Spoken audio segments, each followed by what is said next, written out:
कि जिस लद्दाख के उत्ते इंडिया क्योंकि ब्रिटिश कलोनीअल्स ने मैकमोहन लाइन ड्रॉ कीता है, ये तो इंडिया का हिस्सा ही नहीं सी। ब्रिटिश राज ने दा भी जिहड़ा उन्होंने नाल चीन ने उन्होंने मन्निया नहीं, इसलिए गल 1842 ते चली गई। पाकिस्तान ने जदों ये समझिया कि चाइना दे नाल साडा लैंड बॉर्डर लगना चाहिए है ते उन्होंने गिफ्ट की लैंड इन रिटर्न जिहड़ा वो जे अज वो लैंड ना गिफ्ट की हुंदी तां अज जिहड़ा चाइना पाकिस्तान इकनॉमिकल कॉरीडोर जां गवादर पोर्ट जां उन्हां दा बॉर्डर लगना जां अल्टीमेटली वन बेल्ट वन ये पॉसीबल ही नहीं सी होना।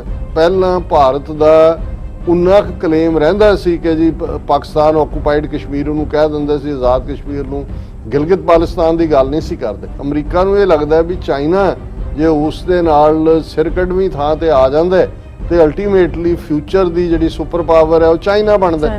उन्हां दा स्पोक्सपर्सन बागची कहंदा है we have consistently conveyed to both China and Pakistan that so-called CPEC is in India's territory that has been illegally occupied by Pakistan। क्या जी ये तो ਜਿਹੜਾ है ही so called अखौती ये तो साडी territory तुसी occupy की है। उन्होंने कहा कि the so called elections in Indian territory under the illegal occupation of Pakistan are nothing but an attempt by Pakistan to camouflage its illegal occupation and material changes undertaken by it in these territories।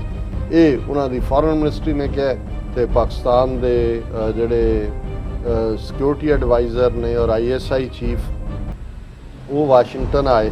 Pakistan US NSAs discuss Afghan settlement और उन्हों दे Pakistan national security adviser Moeed Yusuf met with his American counterpart Jake Sullivan in Washington, during which two leaders discussed the urgent need for reduction in violence and a negotiated political settlement in Afghanistan।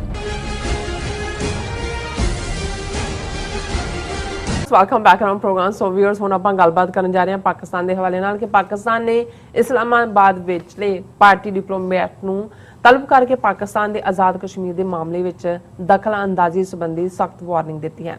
सो इस बारे आपां गलबात करन जा रहे हैं। सो असीं चाहांगे कि तुसां इसे तरह जुड़े रहना, देखण सुन लई एंड लिखण लई तुहाडा सब दा बहुत बहुत शुक्रिया जी। डॉक्टर साहब की विचार ने इस मुद्दे बारे? देखो एक अखान है वैसे तो घस गया कह के जो असीं ये कहने हैं भी क्या पिद्दी का शोरबा, पर कई बारी ढुकदा ही वो है। हुण तुसीं की करो वो तुहानूं रिपीट करना पैंदा। असीं पहले सैगमेंट च गल करके हटे हैं कि चाइना ने ते अमरीका दे नाल बराबर दा आडा लाया होया है और किसी पक्षों भी उन्होंने कोई झवन वाली गल नहीं रखी हुई, कोई बेंड करने वाली गल नहीं रखी हुई। तो जे वड्डे मदारी नूं ही सीधा चैलेंज किया होया है तो जिहड़ा मदारी दा बच्चा जमूरा है जे वो उत्ते भावें चादर लैके पिया उहदे च उछले तो फिर उन्होंने क्या पिद्दी का शोरबा ही कहा जा सकता है। हुण पिछले दिनों च पाकिस्तान के foreign minister Shah Mahmood Qureshi China के दौरे ते सी, उन्हां दे फॉरेन मिनिस्टर नूं मिले और ज़ाहिर है जॉइंट स्टेटमेंट भी हुई, उहदे च सॉलीडैरिटी और ऑल वैदर फ्रेंड की गल तो हुंदी है, पर उहदे च चाइना पाकिस्तान इकनॉमिकल कॉरीडोर की गल भी हुई और कश्मीर के हवाले नाल भी जिहड़ी स्टेटमेंट का एक हिस्सा सी कि it is a dispute left over from history and dispute should be resolve peacefully and properly in accordance with the UN charter, relevant security council resolutions and bilateral agreements. China opposes any unilateral actions that complicate the situation. हुण देखो इहदे च एक पासे तां कश्मीर के लोगों का इंटरेस्ट है जो उन्होंने राइट ऑफ सैल्फ डिटरमिनेशन मंगते हैं, पर जो कुछ इन्होंने 5 अगस्त 2019 नूं आईनी गुंडागर्दी करके जम्मू कश्मीर का सूबे के तौर पर भी वजूद प्रभावित किया, उहदा चाइनीज़ एंगल या चाइनीज़ इफैक्ट यह है कि इन्होंने लद्दाख नूं यूनियन टैरीटरी बना के सीधा दिल्ली के कंट्रोल च ले आंदा है। हुण लद्दाख जिन्हों मिनी तिब्बत कहा जाता है, लद्दाख के उत्ते चाइना का क्लेम है और यही नहीं क्लेम बॉर्डर ज़ाहिर है जदों वो ये कहते हैं कि भी अनडिमार्केटेड है और वो मनदा ही नहीं जिन्हों line of actual control LAC या मैकमोहन लाइन जी 1912-13 तो चाइना ने तो मन्निया नहीं। हालांकि उदों चाइना की बिल्कुल नखिद जी है वो ਸਿਚੁਏਸ਼ਨ ਸੀ ਪੋਲੀਟੀਕਲੀ, ਪਰ ਫਿਰ ਵੀ ਉਹਨਾਂ ਨੇ ਨਹੀਂ ਸੀ ਮੰਨਿਆ। ਇਹਨਾਂ ਨੇ ਜਿਹੜਾ ਮੈਕਮੋਹਨ ਲਾਈਨ ਜਿਹੜੀ ਉਹਨਾਂ ਦੇ ਉੱਤੇ ਥੋਪੀ। ਅੱਛਾ।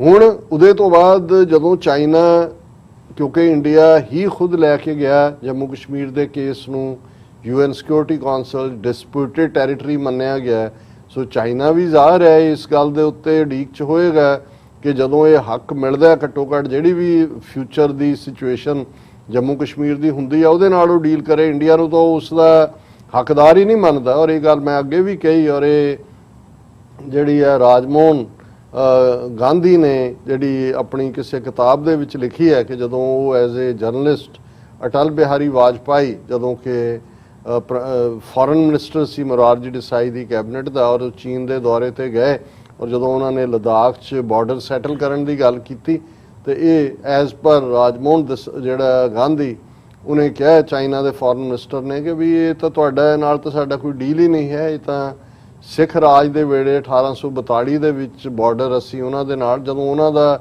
ਹੋਏਗਾ ਫਿਰ ਅਸੀਂ ਦੇਖਾਂਗੇ, ਤੁਹਾਡਾ ਤਾਂ ਇਹਦੇ ਤੇ ਗੱਲ ਵੀ ਨਹੀਂ ਬਣਦੀ। ਔਰ ਇਹ ਗੱਲ ਟੈਕਨੀਕਲੀ ਗਲਤ ਨਹੀਂ ਹੈ ਵੈਦਰ ਉਹਨੇ ਕੀ ਕਿਹਾ, ਰਾਜਮੋਹਨ ਨੇ ਕੀ ਲਿਖਿਆ, ਪਰ ਗੱਲ ਫੈਕਚੁਅਲੀ ਇਹੀ ਹੈ ਕਿ ਜਿਸ ਲਦਾਖ ਦੇ ਉੱਤੇ ਇੰਡੀਆ, ਕਿਉਂਕਿ ਬ੍ਰਿਟਿਸ਼ ਕਲੋਨੀਅਲਸ ਨੇ ਮੈਕਮੋਹਨ ਲਾਈਨ ਡਰਾ ਕੀਤਾ, ਇਹ ਤਾਂ ਇੰਡੀਆ ਦਾ ਹਿੱਸਾ ਹੀ ਨਹੀਂ ਸੀ। ਬ੍ਰਿਟਿਸ਼ ਰਾਜ ਨੇ ਦਾ ਵੀ ਜਿਹੜਾ ਉਹਨਾਂ ਦੇ ਨਾਲ ਚੀਨ ਨੇ ਉਹਨੂੰ ਮੰਨਿਆ ਨਹੀਂ, ਇਸ ਲਈ ਗੱਲ 1842 ਤੇ ਚਲੀ ਗਈ। ਹੁਣ ਚੀਨ ਇਹ ਸਮਝਦਾ ਹੈ ਵੀ ਜੇ ਇਹਨੇ ਯੂਨੀਅਨ ਟੈਰੀਟਰੀ ਬਣਾ ਲਈ ਇਹਦਾ ਮਤਲਬ ਇਹ ਹੈ ਕਿ ਭਾਰਤ ਦੇ ਨਾਲ ਭਾਰਤ ਨੈਗੋਸ਼ੀਏਟ ਕਰਨਾ ਚਾਹੇਗਾ ਕਿ ਜੀ ਉਹਨੇ ਕਿੱਥੇ ਜਾਣਾ, ਔਰ ਭਾਰਤ ਆਲਮੋਸਟ ਉਹੀ ਬਾਰਡਰ ਮੰਨਣਾ ਚਾਹੁੰਦਾ ਹੈ ਜੋ ਮੈਕਮੋਹਨ ਲਾਣਾ। ਚਾਈਨਾ ਨੇ ਅਕਸਾਈ ਚਿੰਨ ਤੱਕ ਹੋਇਆ ਉਹਨਾਂ ਦਾ 30,000 ਸਕੁਅਰ ਮਾਈਲ ਤੋਂ ਜ਼ਿਆਦਾ ਟੈਰੀਟਰੀ 1962 ਚ ਲਈ ਹੈ, ਪਰ ਉਹਨਾਂ ਦਾ ਲਦਾਖ ਦੇ ਇੱਕ ਵੱਡੇ ਹਿੱਸੇ ਤੇ ਵੀ ਕਲੇਮ ਹੈ। ਸੋ ਇਹ ਜ਼ਾਹਰ ਹੈ ਕਿ ਪਾਕਿਸਤਾਨ ਨੇ ਜਦੋਂ ਜ਼ੁਲਫਿਕਾਰ ਅਲੀ ਭੁੱਟੋ ਦੇ ਵੇਲੇ ਇਹ ਸਮਝਿਆ ਕਿ ਚਾਈਨਾ ਦੇ ਨਾਲ ਸਾਡਾ ਲੈਂਡ ਬਾਰਡਰ ਲੱਗਣਾ ਚਾਹੀਦਾ ਹੈ ਤੇ ਉਹਨਾਂ ਨੇ ਗਿਫਟ ਕੀਤੀ ਲੈਂਡ ਇਨ ਰਿਟਰਨ। ਜਿਹੜਾ ਉਹ ਜੇ ਅੱਜ ਉਹ ਲੈਂਡ ਨਾ ਗਿਫਟ ਕੀਤੀ ਹੁੰਦੀ ਤਾਂ ਅੱਜ ਜਿਹੜਾ ਚਾਈਨਾ ਪਾਕਿਸਤਾਨ ਇਕਨੋਮਿਕਲ ਕੋਰੀਡੋਰ ਜਾਂ ਗਵਾਦਰ ਪੋਰਟ ਜਾਂ ਉਹਨਾਂ ਦਾ ਬਾਰਡਰ ਲੱਗਣਾ ਜਾਂ ਅਲਟੀਮੇਟਲੀ ਵਨ ਬੈਲਟ ਵਨ, ਇਹ ਪੋਸੀਬਲ ਹੀ ਨਹੀਂ ਸੀ ਹੋਣਾ। ਸੋ ਇੱਕ ਅੰਦਾਜ਼ੇ ਮੁਤਾਬਕ ਆਲਰੇਡੀ 15 ਤੋਂ 20% ਟੈਰੀਟਰੀ ਜਿਹੜੀ ਓਵਰਆਲ ਜੰਮੂ ਕਸ਼ਮੀਰ ਸਟੇਟ ਉਹ ਚਾਈਨਾ ਦੇ ਕੋਲ ਹੈ। ਸੋ ਚਾਈਨਾ ਸਟੇਕ ਹੋਲਡਰ ਹੈ। ਹੁਣ ਇੰਡੀਆ ਯੂਨੀਲੈਟਰਲੀ ਜਿਹੜਾ ਉਹ 5 ਅਗਸਤ 2019 ਨੂੰ ਕਰਕੇ ਕਹੇ ਜੀ ਇਹ ਵੀ ਸਾਡਾ ਹੈ, ਤੇ ਉਹ ਫੁਦਕ ਕੇ ਕਹਿ ਰਹੇ ਨੇ ਕਿ ਜੀ ਇਹ ਗਿਲਗਿਤ ਬਾਲਿਸਤਾਨ, ਔਰ ਉਹਨਾਂ ਦੀ ਫੋਰਨ ਮਿਨਿਸਟਰੀ ਨੇ ਜਦੋਂ ਮੈਂ ਕਿਹਾ ਕਿਆ ਪਿੱਦੀ ਕਾ ਸ਼ੋਰਬਾ, ਕਿਉਂਕਿ ਚਾਈਨਾ ਪਾਕਿਸਤਾਨ ਸਾਂਝ ਫਰਦਰ ਇਕਨੋਮਿਕਲ ਕੋਰੀਡੋਰ ਇੱਕ ਹੱਬ ਹੈ ਇਕਨੋਮਿਕਲ ਪ੍ਰੋਸਪੈਰਿਟੀ ਦੀ, ਇਕੱਲੀ ਇੱਥੋਂ ਤੱਕ ਨਹੀਂ ਹੈ। ਹਾਲਾਂ ਇਹ ਜਦੋਂ ਹੁਣ ਮੈਨੂੰ ਇਸ ਗੱਲ ਦੀ ਖੁਸ਼ੀ ਵੀ ਹੈ ਵੀ ਸਾਡੇ ਆਪਣੇ ਪੰਜਾਬੀ ਮੀਡੀਆ 'ਚ ਵੀ ਕੋਈ ਨਾ ਕੋਈ ਇਹ ਡਿਸਕਸ ਕਰ ਰਿਹਾ ਹੈ ਕਿ ਜੀ ਇਕਨੋਮਿਕਲ ਕੋਰੀਡੋਰ ਇਹ ਅੰਮ੍ਰਿਤਸਰੋਂ ਕਿੰਨੀ ਦੂਰ ਪੈਂਦਾ ਹੈ, ਫਿਰੋਜ਼ਪੁਰੋਂ ਕਿੰਨਾ ਹੈ, ਪੰਜਾਬ ਦੇ ਖੇਤ ਕਿਉਂ ਇੰਪੋਰਟੈਂਟ ਨੇ, ਕਿਉਂ ਕਾਰਪੋਰੇਟ ਇੰਡੀਆ ਦੇ ਹਵਾਲੇ ਉਹ ਸਾਡੀ ਖੇਤੀਬਾੜੀ ਕਰਨਾ ਚਾਹੁੰਦੇ ਨੇ, ਕਿਉਂਕਿ ਇਸ ਇਕਨੋਮਿਕਲ ਕੋਰੀਡੋਰ ਦੇ ਬਣਨ ਦੇ ਨਾਲ ਔਰ ਜਦੋਂ ਇਹ ਟ੍ਰੇਡ ਦੀ ਲਾਈਨ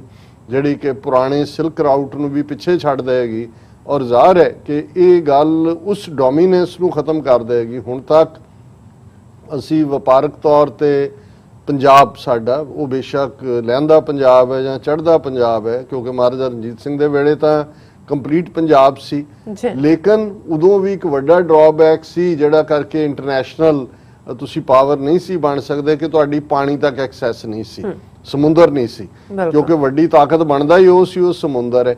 ਹੁਣ ਇਹ ਜਿਹੜਾ ਉਹਨਾਂ ਦੀ one belt one road initiative ਹੈ, ਇੱਥੇ ਸਮੁੰਦਰ ਦੀ ਡੋਮੀਨੈਂਸ ਮੁੱਕ ਜਾਂਦੀ ਹੈ ਤੇ ਬਾਈ ਲੈਂਡ ਵੀ ਤੁਹਾਡਾ ਜਿਹੜੀ ਹੈ ਉਨੀ ਵੈਲਿਊ ਬਣਦੀ ਹੈ ਜੇ ਤੁਹਾਡੇ ਕੋਲ ਕੁਝ ਦੇਣ ਨੂੰ ਹੈ, ਜੇ ਤੁਹਾਡੇ ਕੋਲ ਕੰਟੈਂਟ ਹੈ।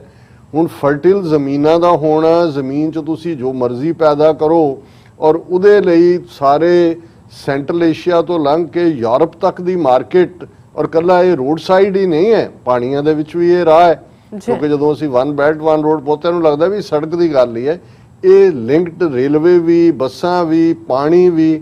ਸੋ ਚਾਈਨਾ ਦਾ ਇੰਨਾ ਵੱਡਾ ਇਨੀਸ਼ੀਏਟਿਵ, ਇਹਦਾ ਸਭ ਤੋਂ ਜ਼ਿਆਦਾ ਫਾਇਦਾ ਤਾਂ ਪਾਕਿਸਤਾਨ ਨੂੰ ਤਾਂ ਹੋਏਗਾ ਹੀ ਹੋਏਗਾ, ਸਾਡੇ ਪੰਜਾਬ ਨੂੰ ਵੀ ਬੇਸ਼ੱਕ ਇਹ ਕਿਸੇ ਲੈਵਲ ਤੇ ਵੀ ਅਸੀਂ ਦੇਖੀਏ ਅਲਟੀਮੇਟਲੀ। ਸੋ ਇਹ ਵੀ ਇੱਕ ਵੱਡਾ ਕਾਰਨ ਹੈ ਕਿ ਖੇਤੀ ਕਾਨੂੰਨ ਲਿਆ ਕੇ ਜਿਹੜੀ ਇਹਨਾਂ ਦੇ ਹਵਾਲੇ ਕਰਨ ਦੀ ਲਾਈਨ ਹੈ। ਔਰ ਤੁਸੀਂ ਇਹ ਦੇਖੋਗੇ ਕਿ ਪਹਿਲਾਂ ਭਾਰਤ ਦਾ ਉਨਾ ਕੁ ਕਲੇਮ ਰਹਿੰਦਾ ਸੀ ਕਿ ਜੀ ਪਾਕਿਸਤਾਨ ਆਕੂਪਾਈਡ ਕਸ਼ਮੀਰ ਨੂੰ ਕਹਿ ਦਿੰਦੇ ਸੀ, ਆਜ਼ਾਦ ਕਸ਼ਮੀਰ ਨੂੰ, ਗਿਲਗਿਤ ਬਾਲਿਸਤਾਨ ਦੀ ਗੱਲ ਨਹੀਂ ਸੀ ਕਰਦੇ।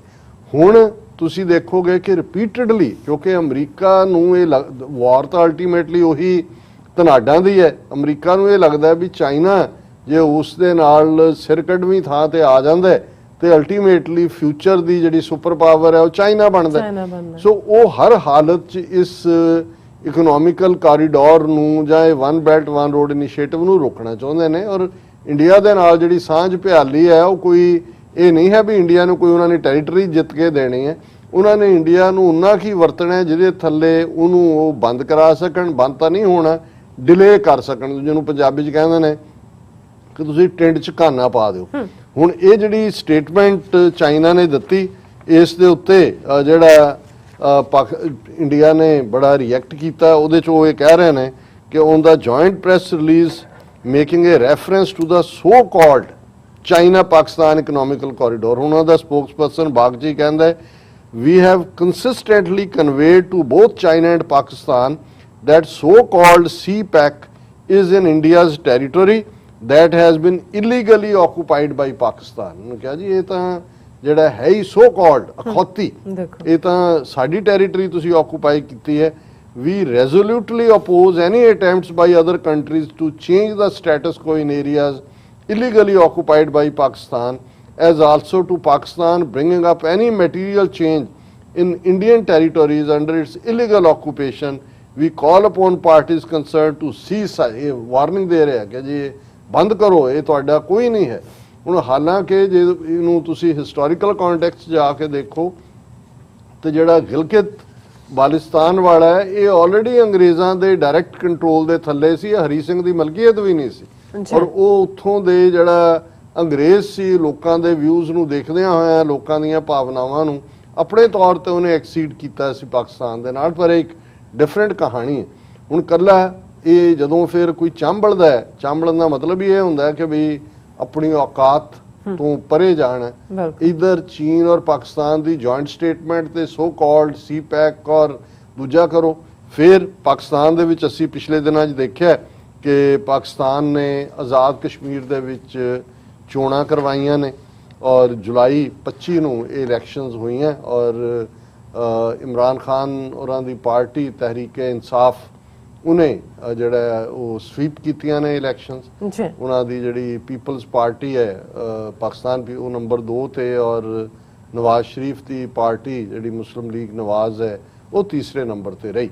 ਔਰ ਜ਼ਾਹਰ ਹੈ ਵੈਸੇ ਤਾਂ ਜਦੋਂ ਇੱਥੋਂ ਦੀਆਂ ਚੋਣਾਂ ਦੀ ਗੱਲ ਹੁੰਦੀ ਹੈ ਮੋਸਟਲੀ ਜਿਹੜੀ ਵੀ ਰੂਲਿੰਗ ਪਾਰਟੀ ਹੁੰਦੀ ਹੈ ਉਹੀ ਅਲਟੀਮੇਟਲੀ ਉੱਥੇ ਜਿੱਤਦੇ ਨੇ। ਸ਼ਾਇਦ ਇਹਦਾ ਕਾਰਨ ਇਹ ਵੀ ਹੈ ਵੀ ਇਹ ਟੈਰੀਟਰੀਜ਼ ਇਹ ਹੋਣ ਜਾਂ ਜਿਵੇਂ ਗਿਲਗਿਤ ਬਾਲਿਸਤਾਨ ਦੇ ਵਿੱਚ ਵੀ ਚੋਣਾਂ ਹੋਈਆਂ ਇਮਰਾਨ ਖਾਨ ਦੀ ਪਾਰਟੀ ਨੇ ਲੀਡ ਕੀਤਾ ਕਿਉਂਕਿ ਬਹੁਤ ਸਾਰੀ ਇਹਨਾਂ ਥਾਵਾਂ ਦੀ ਇਕਨੋਮੀ ਫੈਡਰਲ ਫੰਡਸ ਦੇ ਉੱਤੇ ਖੜੀ ਹੁੰਦੀ ਹੈ ਔਰ ਉਹ ਇਹ ਮਹਿਸੂਸ ਕਰਦੇ ਨੇ ਕਿ ਜਿਹੜੀ ਪਾਰਟੀ ਫੈਡਰਲ ਲੈਵਲ ਤੇ ਸੈਂਟਰ 'ਚ ਰੂਲ ਕਰਦੀ ਹੈ ਜੇ ਉਹਨੂੰ ਵੋਟਾਂ ਪਾਵਾਂਗੇ ਉਹ ਜਿੱਤੇਗੀ ਤੇ ਫੰਡਸ ਆਣਗੇ। ਸੋ ਇਹਦੇ 'ਚ ਕਿਸੇ ਦੀ ਪਪੂਲੈਰਿਟੀ ਜਾਂ ਅਨਪਪੂਲੈਰਿਟੀ ਦਾ ਸ਼ਾਇਦ ਇੰਨਾ ਸਵਾਲ ਨਹੀਂ ਹੈ, ਇਹ ਇੱਕ ਟ੍ਰੈਂਡ ਹੀ ਹੈ। ਲੇਕਿਨ ਗੱਲ ਤਾਂ ਇਹ ਹੈ ਕਿ ਵੀ ਜਿਹੜਾ ਉਹ ਜਿਹਨੂੰ ਕਹਿੰਦੇ ਨੇ ਵੀ ਫੋੜਾ ਕਿਤੇ ਤੇ ਚੀਰਾ ਕਿਤੇ, ਕਿ ਵੀ ਉਹਨਾਂ ਨੇ ਤਾਂ ਆਪਣੇ ਨੁਮਾਇੰਦੇ ਚੁਣੇ ਤੇ ਜਿਹੜੀ ਟਸ ਹੋਣ ਲੱਗੀ ਫੋੜੇ ਦੀ ਉਹ ਦਿੱਲੀ ਵਾਲਿਆਂ ਦੇ ਹੋਣ ਲੱਗੀ ਔਰ ਉਹਨਾਂ ਨੇ ਇਸ ਦੇ ਉੱਤੇ ਕਿਹਾ ਕਿ ਵੀ ਇਹ ਜਿਹੜੀ ਹੈ ਇਲੀਗਲ ਹੈ ਇਲੈਕਸ਼ਨ ਔਰ ਇਹ ਤੁਹਾਨੂੰ ਕੋਈ ਹੱਕ ਨਹੀਂ। ਇਹ ਤਾਂ ਜਿਹੜਾ ਉਹਨਾਂ ਨੇ ਕਿਹਾ ਕਿ ਦਾ so called elections in Indian territory under the illegal occupation of Pakistan are nothing but an attempt by Pakistan to camouflage its illegal occupation and material changes undertaken by it in these territories। ਇਹ ਉਹਨਾਂ ਦੀ foreign ministry ਨੇ ਕਿਹਾ, India ਦੀ ਨੇ ਕਿਹਾ ਜੀ ਇਹ ਚੋਣਾਂ ਹੀ illegal ਨੇ, ਇਹ ਤਾਂ ਸਾਡੀ ਟੈਰੀਟਰੀ ਹੈ, ਤੁਹਾਨੂੰ ਕਿਹਨੇ ਹੱਕ ਦਿੱਤਾ। ਔਰ ਇਸ ਦੇ ਉੱਤੇ ਪਾਕਿਸਤਾਨ ਨੇ ਫੋਰਨ ਅਫੇਅਰਸ ਮਿਨਿਸਟਰੀ ਨੇ ਤਾਂ ਪਹਿਲਾਂ ਹੀ ਰਿਐਕਸ਼ਨ ਦਿੱਤਾ ਸੀ ਪਰ ਅੱਜ ਉਹਨਾਂ ਨੇ ਇੱਕ ਹੋਰ ਡਿਪਲੋਮੈਟਿਕ ਸਨਬ ਇੰਡੀਆ ਨੂੰ ਦਿੱਤਾ। ਉਹਨਾਂ ਨੇ ਜਿਹੜਾ ਇੰਡੀਆ ਦਾ ਡਿਪਲੋਮੈਟ ਹੈ ਜਿਹਨੂੰ ਚਾਰਜ ਦੀ ਅਫੇਅਰ ਕਹਿੰਦੇ ਨੇ ਉਹਨੂੰ ਤਲਬ ਕੀਤਾ ਇਸਲਾਮਾਬਾਦ 'ਚ ਹੋਮ ਮਿਨਿਸਟਰੀ ਉਹਨਾਂ ਦੀ ਫੋਰਨ ਮਿਨਿਸਟਰੀ 'ਚ ਔਰ ਉਹਦੇ 'ਚ ਉਹਨਾਂ ਨੇ ਉਸ ਦੀ ਚੰਗੀ ਚਾੜ ਚੰਮ ਕੀਤੀ ਹੈ। Indian charge d'affaires was summon to ministry of foreign affairs to convey Pakistan's complete rejection of India's protest and to reiterate Pakistan's clear and consistent position on Jammu and Kashmir dispute। ਇਹ ਉਹਨਾਂ ਦੇ foreign office ਨੇ statement ਦਿੱਤੀ ਹੈ। ਸੋ ਅਸੀਂ ਸਮਝਦੇ ਹਾਂ ਵੀ ਇਹ ਜ਼ਰੂਰੀ ਹੈ।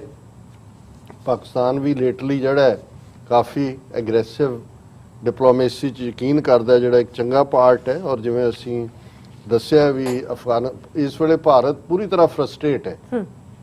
ਅਫਗਾਨਿਸਤਾਨ 'ਚ ਉਹਦਾ ਕੁਛ ਨਹੀਂ ਵਟੀਂਦਾ, ਰਾਦਰ ਉਸ 'ਚੋਂ ਜਿਵੇਂ ਉਹਦੇ ਨਾਲ ਚਿਮਟੀ ਨਾਲ ਫੜ ਕੇ ਕੋਈ ਚੀਜ਼ ਬਾਹਰ ਰੱਖ ਦਿੱਤੀ ਜਾਂਦੇ ਨੇ, ਇਵੇਂ ਉਹਨੂੰ ਸਾਰੀ ਖੇਡ 'ਚੋਂ ਹੀ ਬਾਹਰ ਕਰ ਦਿੱਤਾ ਹੈ। ਔਰ ਦੂਸਰੇ ਪਾਸੇ ਅਸੀਂ ਦੇਖਿਆ ਵੀ ਐਂਟੋਨੀ ਬਲਿੰਕਨ ਨੇ ਵੀ ਆਪਣੀ ਵਿਜ਼ਿਟ ਦੇ ਦੌਰਾਨ ਕੋਈ ਜਿਹੜਾ ਭਾਰਤ ਨੂੰ ਚੋਗਾ ਨਹੀਂ ਪਾਇਆ ਹੈ, ਔਰ ਜਾਂ ਘਾਹ ਨਹੀਂ ਪਾਇਆ ਜਿਹਨੂੰ ਕਹਿੰਦੇ ਨੇ। ਔਰ ਦੂਸਰੇ ਪਾਸੇ ਐਨ ਜਿਉਂ ਹੀ ਐਂਟੋਨੀ ਉਧਰੋਂ ਨਿਕਲ ਰਿਹਾ ਸੀ ਤੇ ਪਾਕਿਸਤਾਨ ਦੇ ਜਿਹੜੇ ਸਿਕਿਉਰਿਟੀ ਐਡਵਾਈਜ਼ਰ ਨੇ ਔਰ ISI ਚੀਫ, ਉਹ ਵਾਸ਼ਿੰਗਟਨ ਆਏ। Pakistan US NSAs discuss Afghan settlement, ਔਰ ਉਹਨਾਂ ਦੇ Pakistan national security adviser Moeed Yusuf met with his American counterpart Jake Sullivan in Washington, during which two leaders discussed the urgent need for reduction in violence and a negotiated political settlement in Afghanistan. So America ਨੇ ਇਹ ਗੱਲ ਭਾਰਤ ਨੂੰ clear ਕਰਤੀ ਵੀ ਤੁਹਾਡੇ ਪੱਲੇ ਕੁਛ ਨਹੀਂ ਹੈ। ਪਾਕਿਸਤਾਨ ਨਾਲ ਉਹਨਾਂ ਨੇ ਚੈਨਲ ਖੋਲ੍ਹਿਆ ਕਿ ਤਾਲਿਬਾਨ ਨੂੰ ਗੱਲਬਾਤ ਦੀ ਮੇਜ਼ ਤੇ ਲਿਆਂਦਾ ਜਾਏ। ਲਿਆਂਦਾ ਤਾਂ ਪਹਿਲਾਂ ਵੀ ਪਾਕਿਸਤਾਨ ਨਹੀਂ ਹੈ। ਫਾਈਨਲੀ ਜਿਹੜਾ ਇਹ ਸੈਕੰਡ ਮੀਟਿੰਗ ਹੈ, ਇਸ ਤੋਂ ਪਹਿਲਾਂ ਦੋਵੇਂ ਜਨੀਵਾ 'ਚ ਮਿਲ ਚੁੱਕੇ ਸੀ। ਇਸੇ ਹੀ ਮੀਟਿੰਗ ਦੀਆਂ ਡਿਟੇਲਸ ਨੇ ਕਿ ਵੀ ਉਹਨਾਂ ਨੇ, ਔਰ ਇਹਦੇ ਉੱਤੇ ਜਿਹੜਾ ਜੈਕ ਸਲੀਵਾਨ ਨੇ ਜਿਹੜਾ ਟਵੀਟ ਵੀ ਕੀਤਾ, ਔਰ ਉਹਦੇ 'ਚ ਉਹਨਾਂ ਨੇ ਮਿਸਟਰ ਯੂਸਫ ਨੇ ਵੀ ਟਵੀਟ ਕੀਤਾ, ਔਰ took stock of progress made since our Geneva meeting and discussed bilateral regional and global issues of mutual interest, he said. ਹੁਣ ਹਾਲਾਂਕਿ ਯੂਸਫ ਜਿਹੜੇ ਮੋਇਦ ਯੂਸਫ ਨੇ, ਉਹਨਾਂ ਨੇ ਥੋੜਾ ਡਾਊਨ ਪਲੇ ਕਰਨ ਦੀ ਕੋਸ਼ਿਸ਼ ਕੀਤੀ, ਉਹਨਾਂ ਨੇ ਅਫਗਾਨਿਸਤਾਨ ਮੈਂਸ਼ਨ ਨਹੀਂ ਸੀ ਕੀਤਾ। ਲੇਕਿਨ ਜਿਹੜਾ ਮਿਸਟਰ ਸਲੀਵਾਨ ਨੇ ਆਪਣੇ ਟਵੀਟ ਦੇ ਵਿੱਚ ਕਿਹਾ, I met with Pakistan's National Security Advisor today to consult on regional connectivity and security and other areas of mutual cooperation. We discussed the urgent need for a reduction in violence in Afghanistan and a negotiated political settlement to the conflict, Mr. Sullivan said. So एक positive development है कि अमरीका ये समझदा है कि भी ये Afghanistan issue ਦੇ ਵਿੱਚ ਜੇ ਕੋਈ ਕੰਕਰੀਟ ਸੋਲਿਡ ਰੋਲ ਅਦਾ ਕਰ ਸਕਦਾ ਹੈ ਕਿ ਉਹ ਪਾਕਿਸਤਾਨ ਹੈ। ਔਰ ਇਸੇ ਪੀਰੀਅਡ 'ਚ ਹੁਣ ਜਦੋਂ ਇਹ ਸਾਰੀਆਂ ਡਿਵੈਲਪਮੈਂਟ ਚੱਲ ਰਹੀਆਂ ਨੇ ਜੰਮੂ ਕਸ਼ਮੀਰ ਦੇ ਵਿੱਚ, ਖਾਸ ਤੌਰ ਤੇ PDP ਮਹਿਬੂਬਾ ਮੁਫਤੀ, ਬਾਕੀਆਂ ਦੇ ਤਾਂ ਐਵੇਂ ਉਹ ਖੰਭ ਜੇ ਝੜੇ ਹੋਏ ਨੇ ਉਹਦੇ ਪਿਓ ਪੁੱਤਰ ਦੇ, ਫਾਰੂਕ ਅਬਦੁੱਲਾ ਔਰ ਉਮਰ ਅਬਦੁੱਲਾ, ਪਰ ਇਹ ਕਿਉਂਕਿ ਇਹਨਾਂ ਦੀ ਕੰਸਟੀਚੁਐਂਸੀ ਵੀ PDP ਦੀ ਜਿਹੜੀ ਹੈ ਉਹ ਵੋਕਲ ਕਸ਼ਮੀਰੀ ਯੂਥ 'ਚੋਂ ਨਿਕਲਦੀ ਹੈ। ਮਹਿਬੂਬਾ ਮੁਫਤੀ ਨੇ ਕਿਹਾ, talks with Pakistan must to end bloodshed in Jammu and Kashmir. ਹੁਣ ਇਹੀ ਨਹੀਂ, ਕਿਉਂਕਿ ਅਮਰੀਕਾ ਅਫਗਾਨਿਸਤਾਨ ਦੇ ਮੁੱਦੇ ਤੇ ਵੀ ਪਾਕਿਸਤਾਨ ਨਾਲ ਹੀ ਗੱਲ ਕਰ ਰਹੇ, ਔਰ ਇਹ ਉਹਨਾਂ ਨੇ ਮਹਿਬੂਬਾ ਮੁਫਤੀ ਨੇ, ਕਿਉਂਕਿ 22 ਸਾਲਾ PDP ਦੀ ਐਨੀਵਰਸਰੀ ਸੀ ਜੋ ਬਣਿਆ, ਇਸ ਪਾਰਟੀ ਨੂੰ 22 ਸਾਲ ਹੋ ਗਏ ਨੇ, ਔਰ ਉਹਨਾਂ ਨੇ she said at a party gathering the ceasefire between India and Pakistan in February was a result of dialogue। ਕਿ ਜਿਹੜਾ ਫਰਵਰੀ 'ਚ ਕੀਤਾ ਇਜ਼ਹਾਰ ਹੈ UAE ਨੇ ਕਿਹਾ ਵੀ ਅਸੀਂ ਮੀਡੀਏਟ ਕੀਤਾ, ਵੀ ਗੱਲਬਾਤ ਰਹੀ ਹੋਏ। then what's wrong when Mehbooba Mufti says hold talks with Pakistan for resolving the issue and ending the bloodshed। ਉਹਨਾਂ ਨੇ ਕਿਹਾ ਜੀ ਮੈਂ ਕੀ ਗਲਤ ਕਹਿ ਰਹੀ ਹਾਂ ਜਦੋਂ ਮੈਂ ਇਹ ਕਹਿੰਦੀ ਹਾਂ ਕਿ ਜੇ ਤੁਸੀਂ ਸੀਜ਼ਫਾਇਰ ਦੇ ਲਈ ਪਾਕਿਸਤਾਨ ਨਾਲ ਗੱਲਬਾਤ ਕਰਦੇ ਹੋ ਤੇ ਜਿਹੜਾ ਖੂਨ ਖਰਾਬਾ ਰੋਕਣ ਦੇ ਲਈ ਕਿਉਂ ਨਹੀਂ ਭਾਰਤ ਔਰ ਪਾਕਿਸਤਾਨ ਗੱਲਬਾਤ ਕਰ ਸਕਦੇ। ਔਰ ਨਾਲ ਦੀ ਨਾਲ ਉਮਰ ਅਬਦੁੱਲਾ ਕਹਿ ਰਿਹਾ ਜੀ ਜਦੋਂ ਦਾ ਸਾਨੂੰ ਸੱਦਿਆ ਸੀ ਦਿੱਲੀ, ਮੋਦੀ ਨੇ ਮੁੜ ਕੇ ਕੋਈ ਹੱਥ ਪੱਲੇ ਹੀ ਨਹੀਂ ਪਾਇਆ, ਔਰ ਇਹ ਸਾਰਾ। ਲੇਕਿਨ ਮਹਿਬੂਬਾ ਮੁਫਤੀ ਨੇ ਇਹ ਮਜ਼ਬੂਤ ਸਟੈਂਡ ਰੱਖਿਆ ਕਿ ਭਾਈ ਗੱਲਬਾਤ ਕਰੋ ਔਰ ਇਹ ਬਲੱਡ ਸ਼ੈਡ ਜਿਹੜਾ ਉਹ ਰੁਕੇ।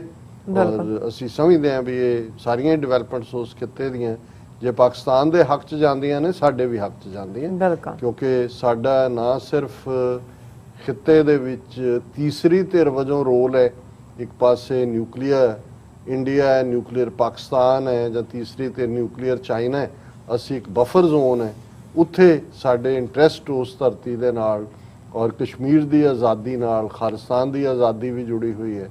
ਔਰ ਹੁਣ ਤਾਂ ਜਿਹੜਾ ਇਕਨੋਮਿਕਲ ਕੋਰੀਡੋਰ ਹੈ ਚਾਈਨਾ ਪਾਕਿਸਤਾਨ ਦਾ, ਇਹ ਸਾਡੇ ਲਈ ਵੀ ਹੋਪ ਹੈ ਕਿ ਅਲਟੀਮੇਟਲੀ ਜਿਹੜਾ ਸਾਡਾ ਪ੍ਰੋਡਕਟ ਹੈ ਉਹ ਜੇ ਗਵਾਦਰ ਪੋਰਟ ਤੱਕ ਪਹੁੰਚ ਹੁੰਦੀ ਹੈ, ਇਕੱਲਾ ਇਹੀ ਨਹੀਂ ਕਿ ਵਨ ਬੈਲਟ ਵਨ ਰੋਡ ਨਾਲ ਤੁਸੀਂ ਸੈਂਟਰਲ ਏਸ਼ੀਆ ਔਰ ਯੂਰਪ ਤੱਕ ਹੋ, ਜੀ। ਫਿਰ ਸਾਰਾ ਜਿਹੜਾ ਗਲੋਬਲੀ ਤੁਹਾਡੇ ਪ੍ਰੋਡਿਊਸ ਦੀ ਮਾਰਕੀਟ ਹੈ।